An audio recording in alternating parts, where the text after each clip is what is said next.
Assalamualaikum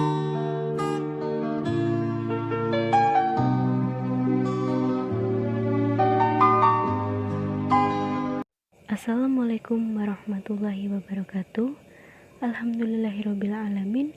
Wassalatu wassalamu ala ashrafil anbiya'i wal mursalin Sayyidina wa maulana Muhammadin wa ala alihi wa sahbihi ajmain, amma ba'du. Sebagai hamba Allah, marilah kita panjatkan puji dan syukur kehadirat Allah subhanahu wa ta'ala yang telah mencurahkan rahman dan rahimnya untuk kita semua. Dan tak lupa juga kita langitkan lantunan sholawat serta salam kepada junjungan kita Nabi Muhammad SAW yang telah mengantarkan umat manusia dari peradaban hidup jahiliyah sampai peradaban hidup sekarang ini. Semoga kita semua termasuk dalam hambanya yang taat kepadanya serta berhak mendapatkan syafaatnya di hari akhir kelak. Allahumma amin. Perkenalkan, saya Ramadhani Nikmatullah dari kelas D Psikologi Perkembangan. Pada kesempatan kali ini, saya akan menyampaikan topik yang berjudul Melatih Kesadaran Beragama pada Anak dengan cara mengajarkan untuk selalu ingat kepada Allah. Perkembangan merupakan proses yang tidak pernah berhenti, di mana semua aspek perkembangan saling memengaruhi antara satu sama lain. Prinsip meliputi manusia yang berkembang secara terus-menerus yang dipengaruhi oleh perjalanan belajar sepanjang hidupnya. Semua manusia pastinya membutuhkan waktu, proses, dan ikhtiar yang tidak instan dan tidak mudah pula untuk terus berkembang dan berlatih agar kehidupan mereka lebih baik lagi. Perkembangan manusia dimulai sejak masih dalam kandungan sang ibu. Manusia selalu mengalami perkembangan, baik itu perkembangan fisik, perkembangan kepribadian, perkembangan emosi, perkembangan inteligensi, perkembangan pengertian, perkembangan bermain, dan perkembangan kesadaran Dan di kesempatan ini saya akan membahas lebih dalam tentang perkembangan kesadaran beragama, khususnya pada anak-anak. Saudara-saudari kaum muslimin rahimakumullah, sebagai umat muslim sangat penting hukumnya untuk mendekatkan diri kepada Allah.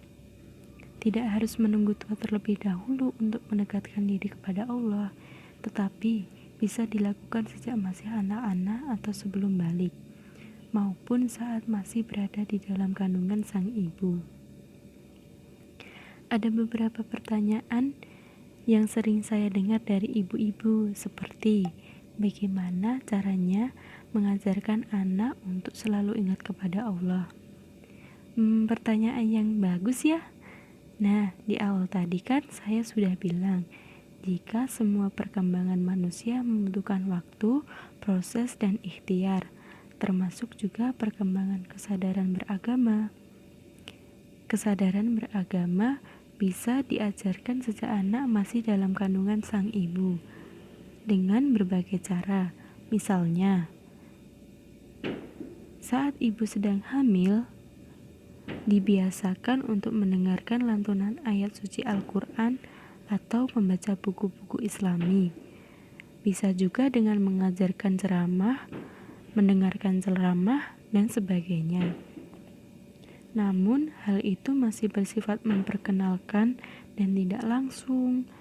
Saat anak berusia 1 tahun ke atas atau sebelum balik, bisa diajarkan tentang ilmu ketauhidan, mulai dari mengajarkan untuk selalu ingat kepada Allah dimanapun dan kapan saja, mengajarkan untuk taat beribadah, seperti menunaikan sholat, zakat, sedekah, menuntun ke jalan yang benar, dan selalu berbuat baik kepada siapapun.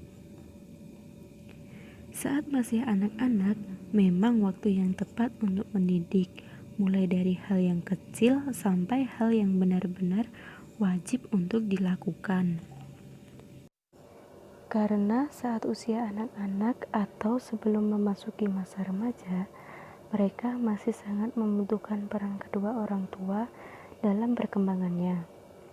Dengan meniru kebiasaan yang dilakukan kedua orang tuanya, Maka dari itu, kedua orang tua harus mencontohkan perilaku-perilaku yang baik dan benar.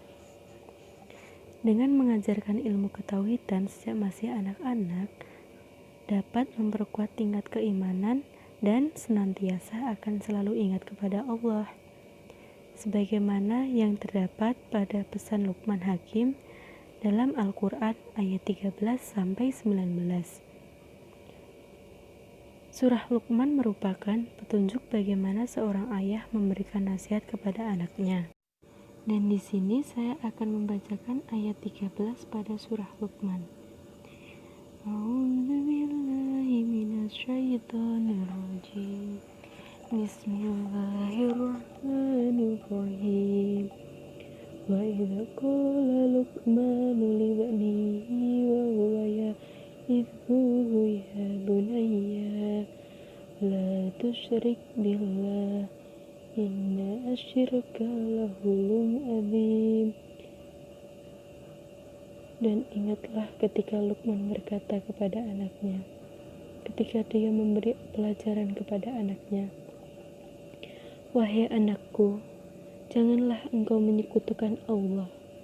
Sesungguhnya mempersekutukan Allah adalah benar-benar kezaliman yang besar.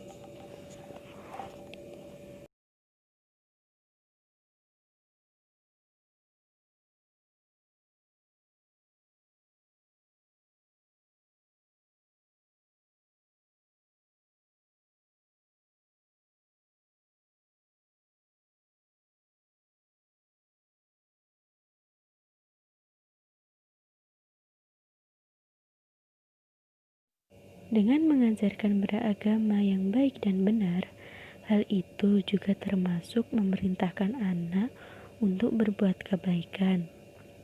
Banyak cara yang dapat dilakukan untuk mengaplikasikan pendidikan ini, seperti orang tua dapat mengajarkan anak tentang mengenal Tuhan secara perlahan, dengan segala sesuatu yang konkret atau nyata. Misalnya, Tuhan itu Maha Pengasih, Tuhan itu Maha Penyayang, dan sebagainya.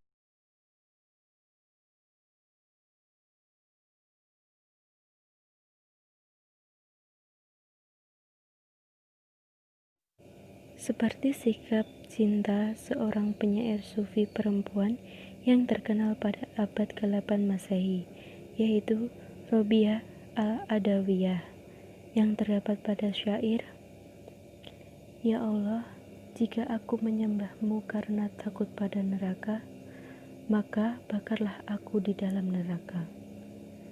Dan jika aku menyembahmu karena mengharapkan surga, campakkanlah aku dari dalam surga. Tetapi jika aku menyembahmu demi engkau, janganlah engkau enggan memperlihatkan keindahan wajahmu yang abadi kepadaku.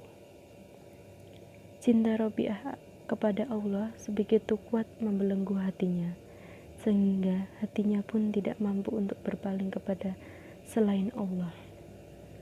Dengan mengajarkan ilmu ketauhidan pada anak, juga dapat melatih anak untuk menerima segala ketentuan dan kenyataan yang telah diberikan oleh Allah.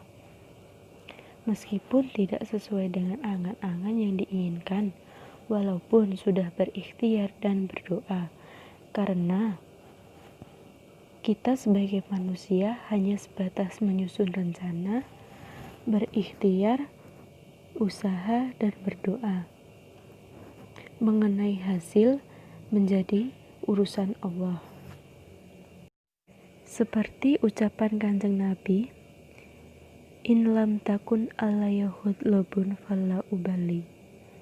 Asalkan engkau ya Allah tidak marah kepadaku, maka ku terima apa saja nasibku di dunia. Bahagia atau derita, dijunjung atau dibanting, nyaman atau sengsara, hidup atau mati, ada atau tiada, la ubali, saya tidak peduli. Ungkapan dari Robiah al-Adawiyah dan Kanjeng Nabi sangat bisa digunakan untuk menumbuhkan benih-benih keimanan pada anak. Hal tersebut perlu diaplikasikan agar anak mengalami perkembangan ke arah yang baik dan benar, agar nantinya anak menjadi pribadi yang soleh dan soleha. Baik, itu saja yang dapat saya sampaikan, dan saya meminta maaf karena masih banyak kesalahan kata yang saya ucapkan. Karena sesungguhnya kesempurnaan hanya milik Allah Subhanahu wa Ta'ala. Semoga apa yang saya berikan dapat bermanfaat bagi orang lain. Terima kasih sudah meluangkan waktu untuk mendengarkan podcast saya. Wassalamualaikum warahmatullahi wabarakatuh.